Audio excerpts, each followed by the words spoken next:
You ask Tiger to solve.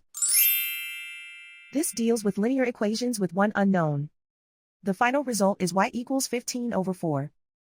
Let's solve it step by step. Group all constants on the right side of the equation. Subtract 3 from both sides. Group like terms. Simplify the arithmetic.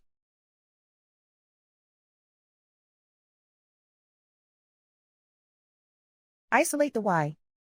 Divide both sides by -4.